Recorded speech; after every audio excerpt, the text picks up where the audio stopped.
A2 के vectors को जो है उन्होंने वालेकुम सलाम आधा कर दिया। मतलब A2 के वेक्टर्स के अंदर पहले होता था प्लेन और लाइन। ये मैं इसलिए बता रहा हूँ स्टार्ट के अंदर क्योंकि जब आप पार्टिकल्स करने बैठोगे तो आपको बार बार प्लेन के सवाल नजर आएंगे। तो प्लेन बहुत था A2 के अंदर, जब A2 के पास हुए करोगे तो प्लेन अब सिलेबस से हट गया है। प्लेन वाले सवाल आप नहीं कर सकते, लाइन वाले आप सवाल कर सकते हो, सही। और आपको P1 के पास से वेक्टर्स के सवाल मिल जाएंगे मजीद। जो तो प्लेन वाले सवाल आप नहीं कर सकते, वो सिलेबस से हट गया। और क्या हटा है? ट्रिपीजियम रूल सिलेबस से हट गया। अगर वो कहीं नज़र आया आपको तो आप समझ जाना ये सिलेबस का पार्ट नहीं है ट्रिपीजियम रूल, सही है। तो वेक्टर्स हमारे पास कौन से वेक्टर्स हैं? वेक्टर्स हमारे पास है 3D, 3 dimension vectors. 3D vectors, 3D vectors का मतलब होता है एक्स, वाई और जेड। मतलब इसको ऐसे लिखा जाएगा, A B vector is equal to 3 A B और C। 3 यूनिट्स होंगे। एक्स वाई जेड भी लिख सकता था मैं, नहीं होगा। अच्छा, ये इसके 3 डायरेक्शंस, जैसे कि 3 एक्सेस हैं, एक्स वाई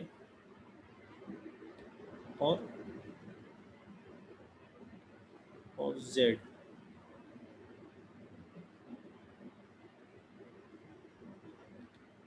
एक मिनट,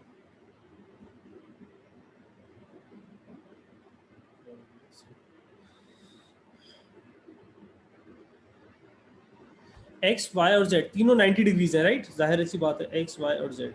तो इस पे आने से पहले, क्योंकि कॉन्सेप्ट सारा 2 डायमेंशन का ही है, 1 डायमेंशन वो कर दो।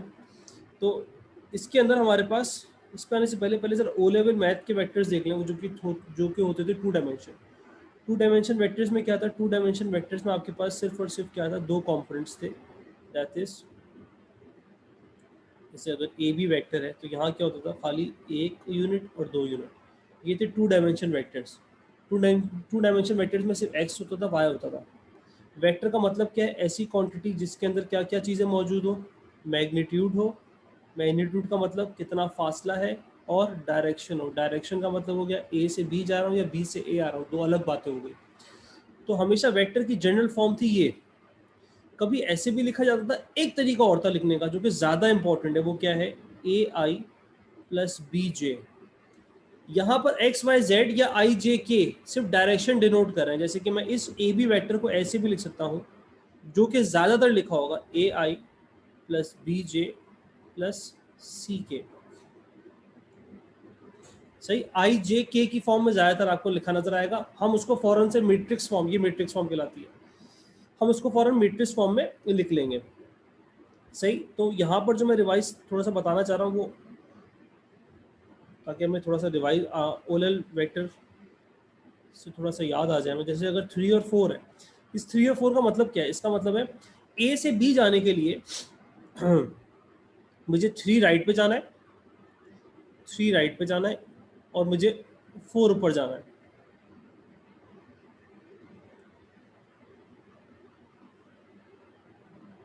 बात समझ में आई? ए से बी वेक्टर क्या है? 3 और 4।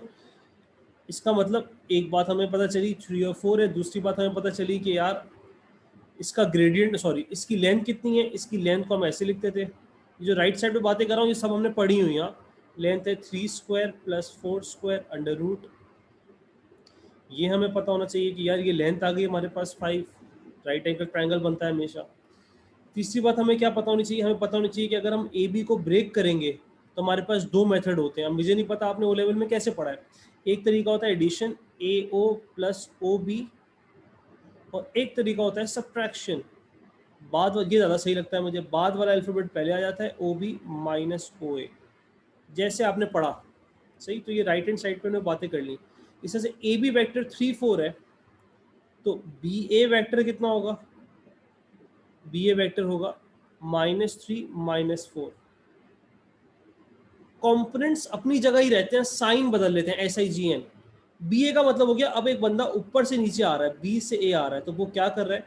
वो 4 नीचे आ रहा है। एक मिनट, मैं ज़रा पूरी स्क्रीन दिखा दूंगा आपको। 4 नीचे आया और 3 लेफ्ट गया। ये जो बन रहा है ये आपका, क्या चीज चेंज नहीं हो रही भाई? ए से बी जाओ या बी से ए आओ, लेंथ तो आपकी सेम रहेगी ना।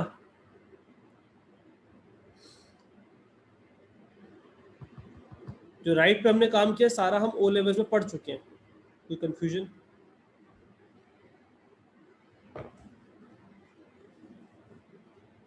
तो यही बातें हम करेंगे 3 डायमेंशन में। 3 डायमेंशन का मतलब क्या है? अब आपके सवाल ऐसे होंगे जैसे कि पहला, A B is equal to, पहले तो लिखना सीख रहे हैं, 3i प्लस 5j-2k। तो हम फौरन से क्या कर लेंगे इसको, फौरन से हम इसको ऐसे लिख लेंगे, 3 5 - 2 आई जे के। अच्छा, हो सकता है कोई ना हो, इसका मतलब ये नहीं है कि 2 डायमेंशन बन गया। जैसे कि अगर लिखो पी क्यू वैक्टर, यामिन आज आखिरी क्लास हो गया, 5i - 2j। अब इसका मतलब क्या हुआ? इसका मतलब हुआ आई जे के।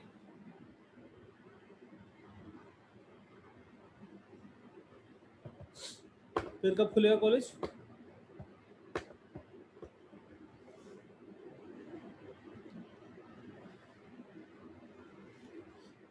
आई जे और के, सही।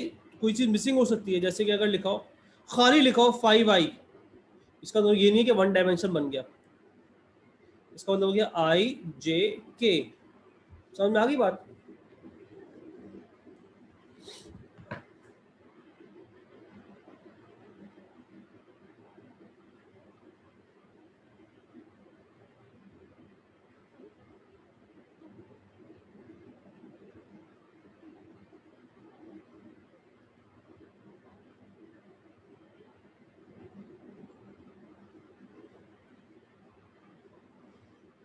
हाँ हाँ, देख ली।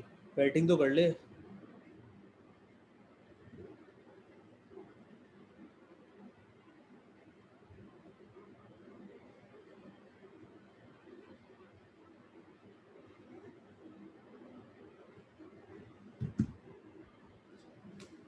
कब है टेस्ट मैच?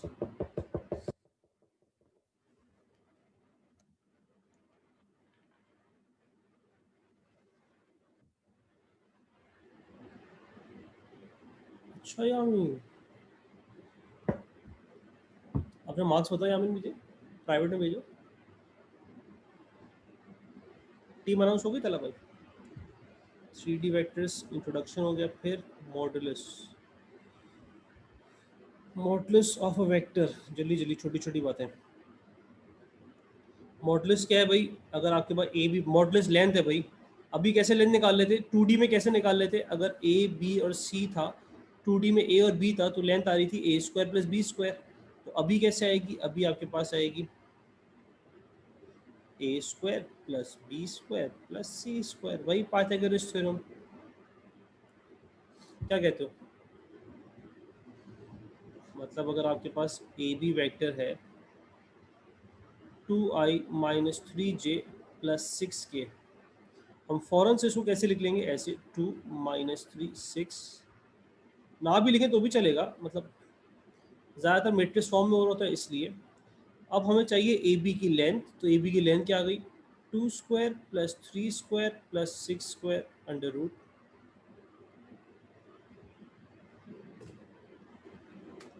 2² + 3² + 6² होता है √49। परफेक्ट स्क्वायर आ गया तो सही है, वरना रूट में छोड़ देंगे। ये इसकी लेंथ आ गई। लेंथ मॉडुलस, लेंथ बोलें मॉडुलस बोलें एक ही बात है। लेंथ मॉडुलस डिस्टेंस सब एक ही बात है।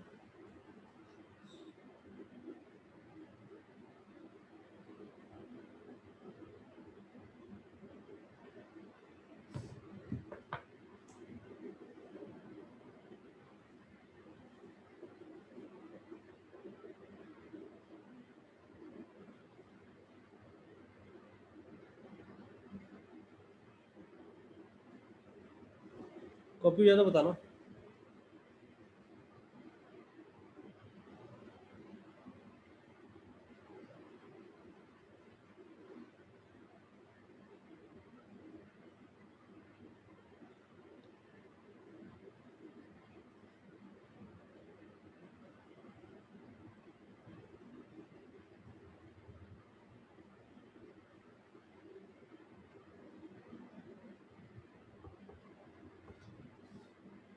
ऊपर कर दे।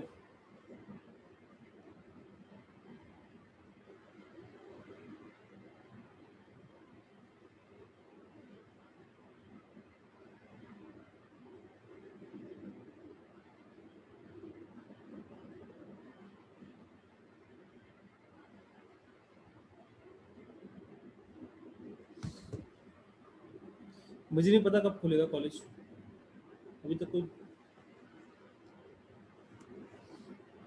ऑफिशियली नहीं आया ग्रुप पे। सही, ये मॉडलेस हो गया। फिर है पोजीशन वेक्टर।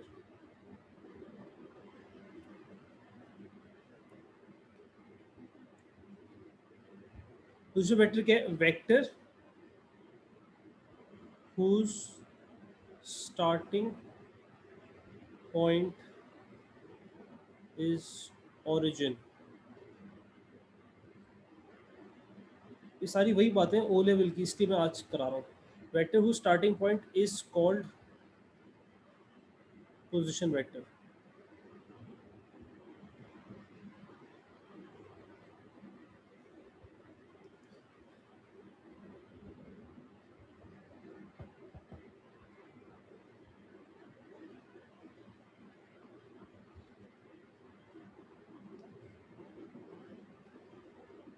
हाँ मतलब वो बाद में करेंगे, जो हमारा ओ लेवल्स वाला कॉन्सेप्ट सारे हैं।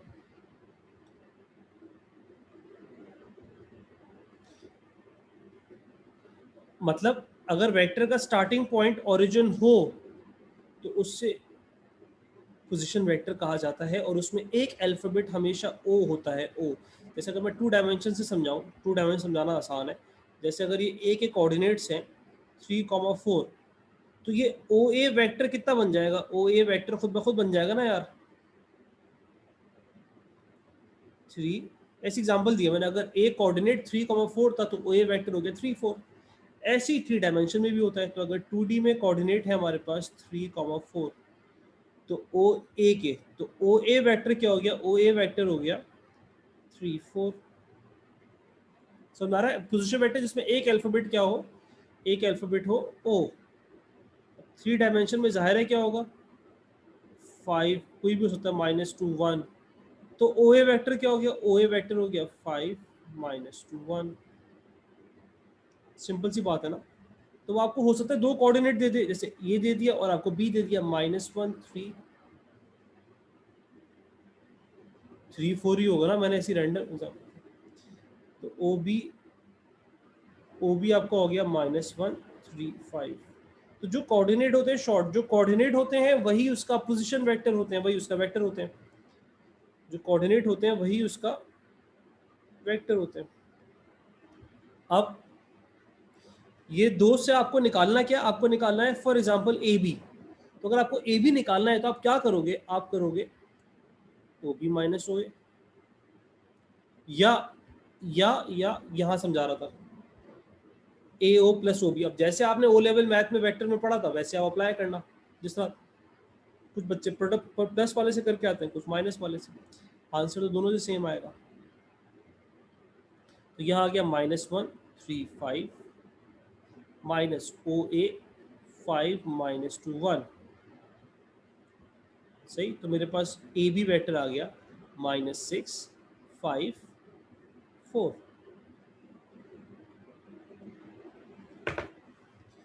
सही, मतलब अगर आपको ब्रेक करना है, मैं एक और एग्जांपल दे दूं, अगर आपको पी क्यू को ब्रेक करना है तो आपके पास दो ऑप्शन होंगे, either you can go for O Q minus O P, या P O plus O Q.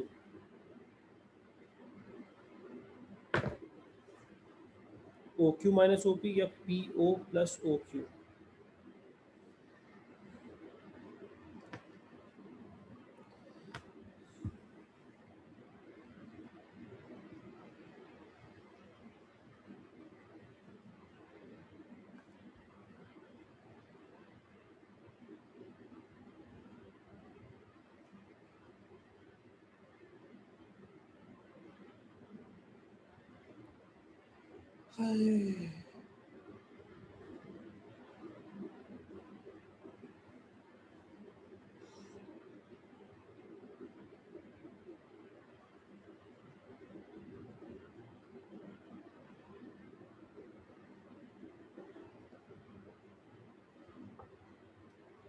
सही, हमने पोजीशन वेक्टर की बात कर ली, हमने मॉडुलस की बात कर ली, मतलब छाप लिया।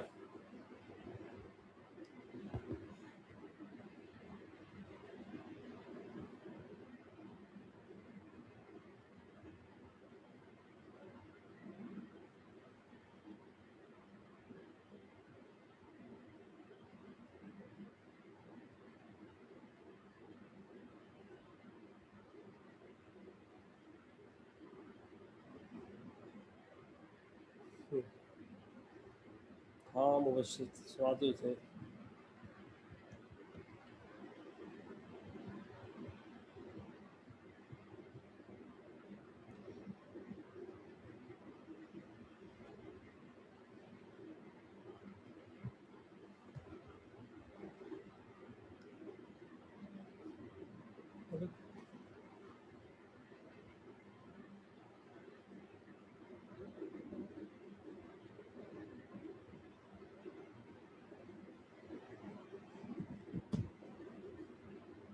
नहीं अभी कहीं इरादा तो नहीं है।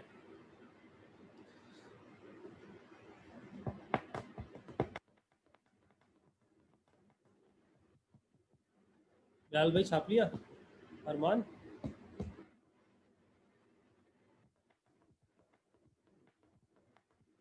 खूब चीटिंग करी टेस्ट में कुछ लोगों ने, है ना। नॉट इज पोजीशन वेक्टर, तला वाली वर्किंग जो थी वो काफी बच्चों की वर्किंग में नजर आई। पैरामीटर्स, ऐसा क्यों? पैरामीटर्स, पहले थ्योरी लिख लें। If two vectors are parallel, then one vector is k times the other vector। क्या मतलब? जैसे कि अगर मैं आपको दे दूं ए बी 2 - 4, सही, ए बी वेक्टर हो गया, सिंपल सी एग्जाम्पल देना समझाने के लिए, और सी डी आपके पास हो गया 1 - 2। सही, तो यहाँ पर मैं देख रहा हूँ, मुझे नजर आ रहा है कि यार अगर मैं ए बी के अंदर 2 कॉमन ले लूँ तो अंदर वही बचेगा जो दूसरे वेक्टर में है। क्या बात समझ में आई? अगर मैं ए बी में 2 कॉमन ले लूँ तो अंदर वही बच रहा है जो एग्जैक्टली दूसरे वेक्टर के अंदर है। नहीं, तो ए बी हो गया आपके पास ट्वाइस ऑफ सी डी, मतलब ए बी वेक्टर जो है वो सी डी वेक्टर को डबल करने से बन जाएगा, और C D vector A B को हाफ करने से बन जाएगा। ए बी बड़ा है, सी डी छोटा है, सिंपल सी बात। यही काम 3 डायमेंशन में भी हो सकता है भाई, ये 2 डायमेंशन में हुआ था। A B is equal to 2 - 4 6, C D vector आपके पास हो गया 1 - 2 3। कॉन्सेप्ट वही है, बस एक वेक्टर और बढ़ा दो तो वही उसका कॉन्सेप्ट हो जाएगा। यहाँ क्या हुआ, यहाँ हुआ A B vector same, 2 common ले लो, अंदर क्या बचा -1, सॉरी 1 - 2 3।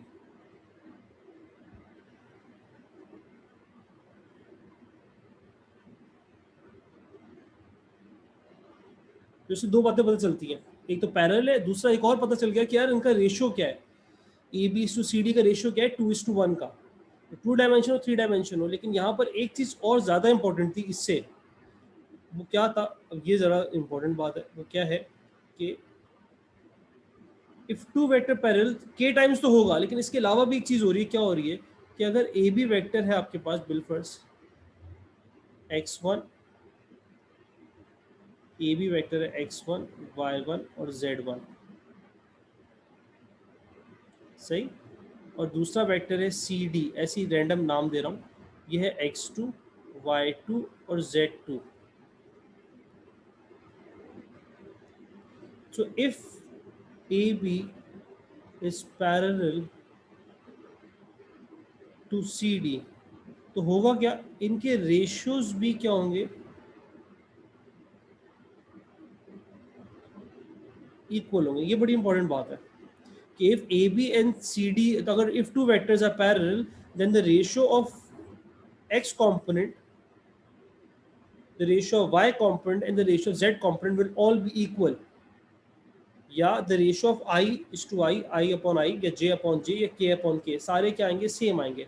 जैसे कि यहाँ आ रहा है देखो, 2 upon 1 is equal to -4 upon -2 is equal to 6 upon 3।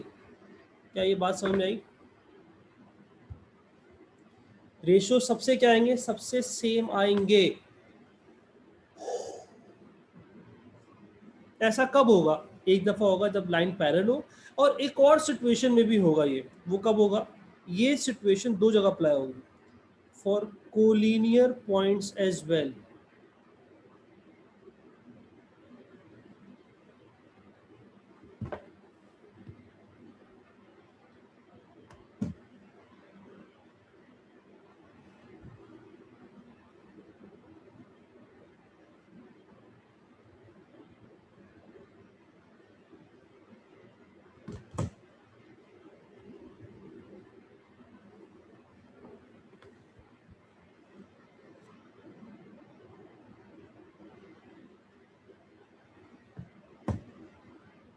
किसी को मसला, मतलब अगर कोलिनियर होगा कैसे, जरा देख लेना। कोलिनियर कब होता है, जैसे ये इस सी को हटा के मैं क्या कर रहा हूँ, सी को हटा के मैंने कर दिया ए डी। अब यही सेम सिचुएशन पैरेलल नहीं होगी, कोलिनियर होगी। ये बात समझ में आई? जैसे यहाँ पर देखो, इधर हटा के ए कर दिया, ए डी और ए बी, अब सेम सिचुएशन है। अब ये क्या नहीं हो सकती, ये पैरेलल नहीं हो सकती भाई। एक ही पॉइंट से दो वेक्टर पैरेलल तो हो नहीं सकते ना यार। तो अगर ऐसी सिचुएशन आए, ए बी 2 - 4 और ए डी 1 - 2, अगर कॉमन अल्फाबेट आ जाए, समझो अगर डायग्राम ना हो तब की बात है, अगर कॉमन अल्फाबेट आ जाए देन इट मींस कि वो कोलिनियर है, if the ratios are same. क्या बात समझ में आई? हाँ।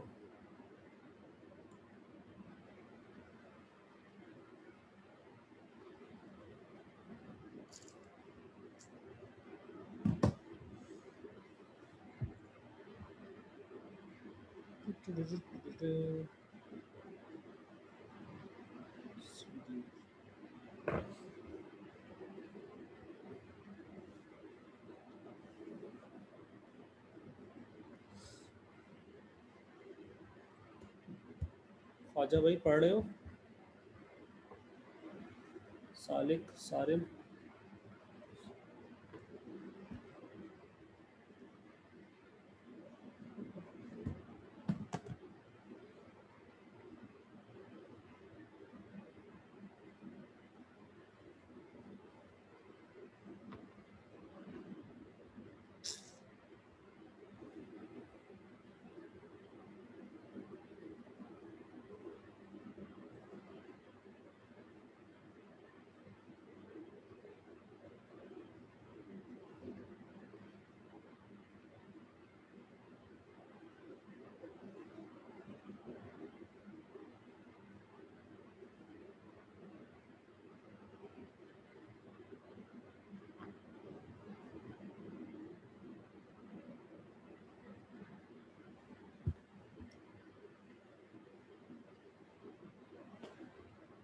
डन, आगे बढ़े।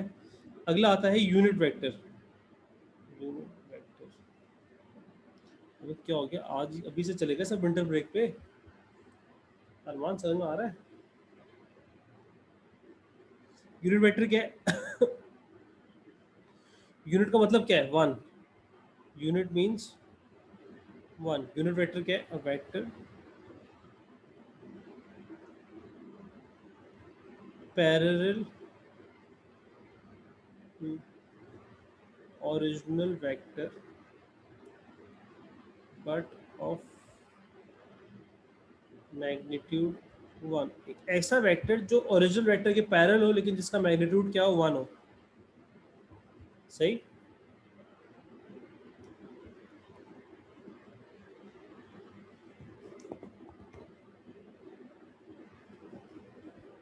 अच्छा, यहाँ क्या आएगा, A B is equal to, जैसे इसका फॉर्मूला है, इस पर कैप लगा हुआ है, नजर आ रहा है, यूनिट वेक्टर का सिंबल है। बहुत आसान है, वेक्टर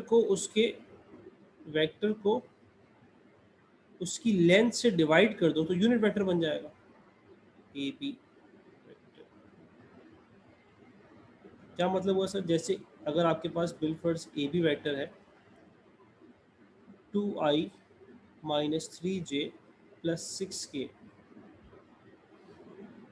मतलब 2 माइनस 3 6, आपसे कह रहा है फाइंड ए बी का यूनिट वेक्टर या find the unit vector in the direction of A B, एक ही बात है। तो आप करोगे क्या, आपको सिर्फ वर्किंग करनी है लेंथ की, 2 square plus 3 square plus 6 square under root,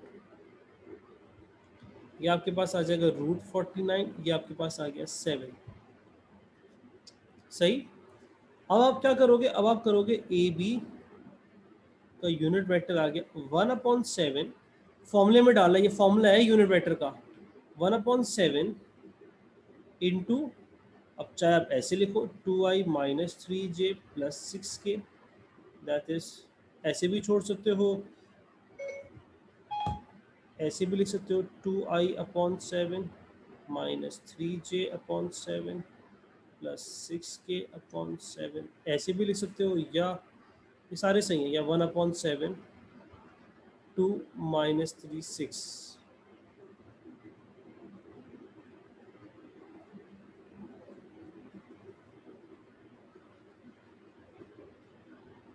unit vector क्या है, एक ऐसा वेक्टर जो ओरिजिनल वेक्टर के पैरेलल हो लेकिन जिसका मैग्नीट्यूड क्या हो, मैग्नीट्यूड 1 हो। बात समझ में आई। जैसे कि ओरिजिनल वेक्टर क्या था, ये ए बी था, ये आपका ए बी वेक्टर है, इसको पकड़ के इसका साइज श्रिंक करके ले आओ कितना, 1 यूनिट पे। मतलब ये बात हमेशा होगी क्या, A B vector unit vector की जो लेंथ है, मैग्नीट्यूड ऊपर पता यार, ये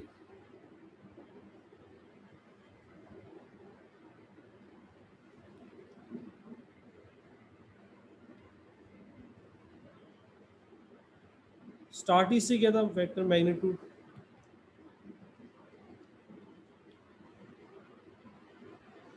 ए बी का यूनिट वेक्टर की लेंथ, मैग्नीट्यूड, लेंथ, डिस्टेंस हमेशा एक 1 होगा।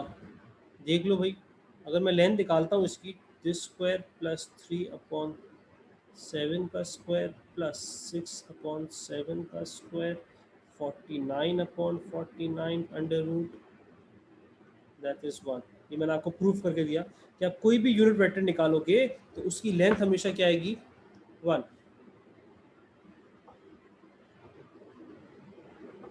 एक चीज, दूसरी चीज एक और भी होगी, क्योंकि दोनों वेक्टर पैरेलल हैं, क्योंकि ए बी क्या है, 2 माइनस 3 6, और इसका यूनिट वेक्टर क्या है, 2/7 माइनस 3/7 एंड 6/7, ये इसका यूनिट वेक्टर है। तो दो बातें तो होगी, एक क्योंकि यूनिट है तो इसका लेंथ तो 1 होनी ही है ना, यूनिट का मतलब ही 1 है, तो कोई भी यूनिट वेक्टर निकालो उसकी लेंथ हमेशा 1 आएगी, याद रखना है बात, लिख लेना, the length of unit vector is always 1। Unit का मतलब ही क्या होता है, यूनिटी, तौहीद, यूनिट का मतलब ही क्या है, एक, 1।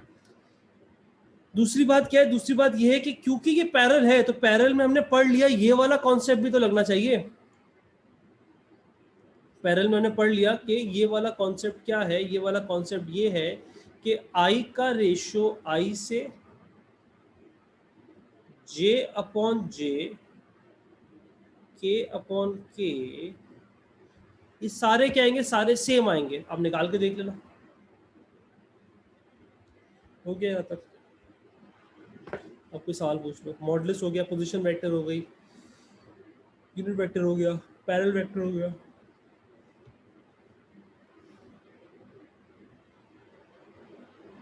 No question.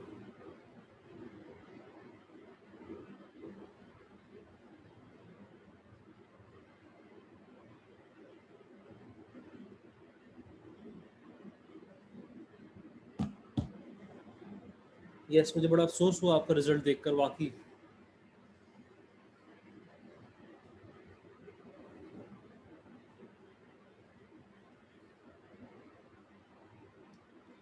कोई बात नहीं, अब इम्प्रूव कर जाओ, बहुत टाइम है, एटलीस्ट तुमने ऑनेस्टी से पेपर दिया था। चीटिंग नहीं की थी, इतना पता चल रहा था।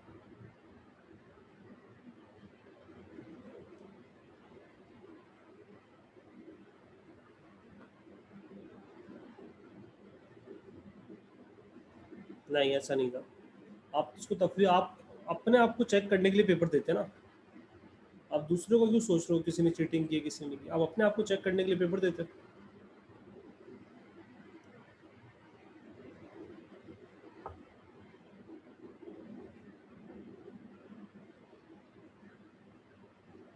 याद रखना, चीटिंग चीटिंग होती क्या, cheating is a choice, not a mistake. कैसा था भाई? सर अगर था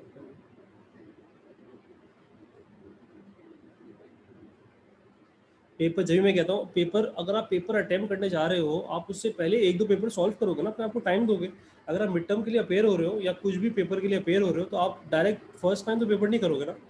आपने पहले कभी P3 का पेपर किया है? फुल टाइम अपने आप को टाइम करके आप करो, तो आपको पता चलेगा कि P3 का पेपर कितना लेंदी होता है। थका देता है भाई, आप एक पार्शियल फ्रैक्शन का सवाल करते हो, आप थक जाते हो, तो आपको ड्रेन करता रहता है। ऐसे एंड पे 4 सवाल ऐसे ही होते हैं 10-10 नंबर के।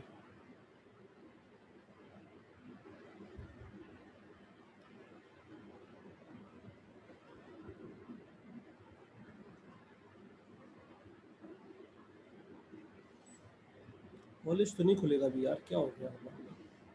जनवरी भी गया।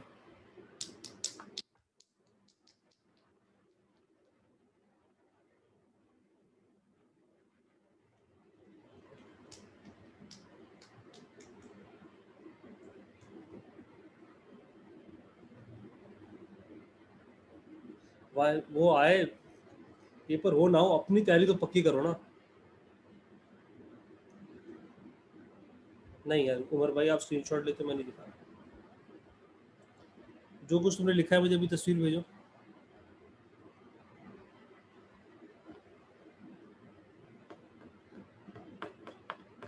बस यही तो, कैसा हेंगा। अच्छा जी, अब आते हैं, ये हो गया अपना यूनिट वेक्टर हो गया, अब आते हैं, बल्कि नहीं आते यार।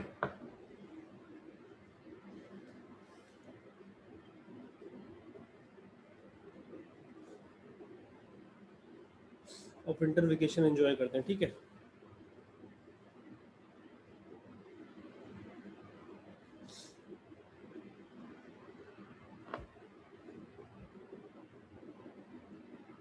मैं आपके सारे असाइनमेंट चेक कर रहा हूँ, वापस भी दे रहा हूँ, उसको मिल भी गए होंगे। जितने मैंने सबमिट करवाए थे, 4-5 थे कुछ अब तक।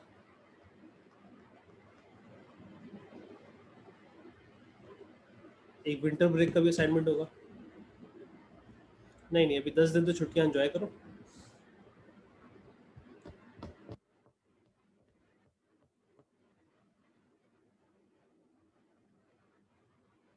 दुआ करो। पेपर सारे मैंने चेक किए।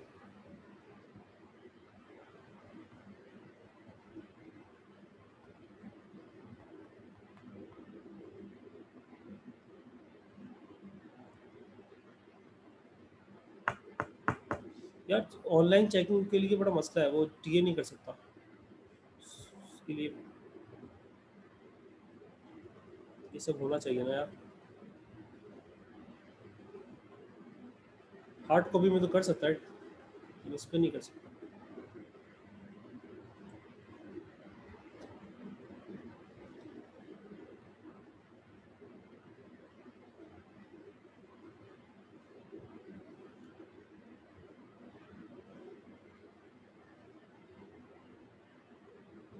सही, अभी भी टाइम है, कुछ छुट्टियाँ आई हैं आपके पास, उसको यूटिलाइज करो। जितना आपका मिस हो गया या जो टॉपिक आपके वीक है उनको कवर अप करो। याद रखना, वापस रिपीट कर दूँ, एएस की वेटेज 0 है, ए टू की वेटेज 100% आपकी। जो आप A2 में रिजल्ट लाओगे वही आपका फाइनल ग्रेड होगा। एवरेज नहीं बनेगा जो आपका एएस में आया था। आप यूनिक बैच हो, लकी बैच, यादगार बैच।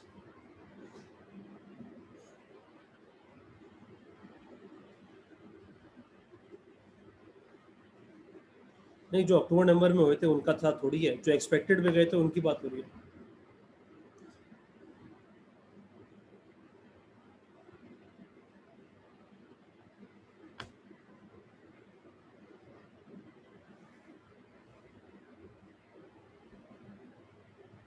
मेरे ख्याल से नहीं जाएगा, पता नहीं, आई डोंट थिंक कि जाएगा वापस। चलो भाई, दुआ में याद रखना, मिलते हैं इंशाल्लाह, टेक केयर, अल्लाह हाफिज़।